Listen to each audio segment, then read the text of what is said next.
बघूयात पुढची बातमी। VSRचं विमान घेऊन उपमुख्यमंत्री एकनाथ शिंदे यांना दावोसला गेले होते असं रोहित पवार यांनी म्हटलेलं आहे।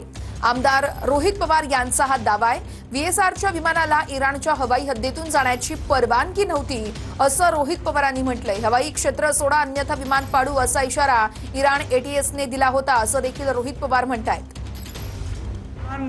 हे विमान आहे जे एकनाथ शिंदे साहेब स्वतः दावोसला गेले होते। कुठलंही विमान VIP ला घेऊन जात असेल तर फ्लाइट प्लॅन द्यावा लागतो। बहरीनला हे विमान उतरलं, त्याच्यात रिफ्युलिंग झाल्यानंतर ते झुरिकला जात असताना इराणमध्ये त्याला तिथून जावं लागतं।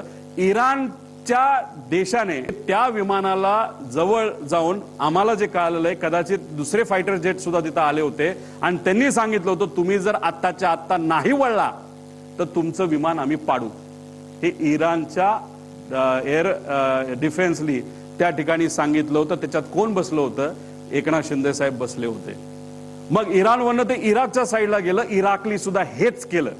मग या बाबतीत इंटरनॅशनल ग्राउंडला VSRला हाताशी धरून, नाही तर VSR स्वतः दुर्लक्ष केल्यामुळे, नाही तर मुद्दामून एकनाथ शिंदे साहेबांच्या बाबतीत सुद्धा तोच प्रकार होणार होता का, असाही प्रश्न आम्हाला होऊ शकतो। याबद्दलची माहिती ही DGCA काय प्रसिद्ध केली आहे का?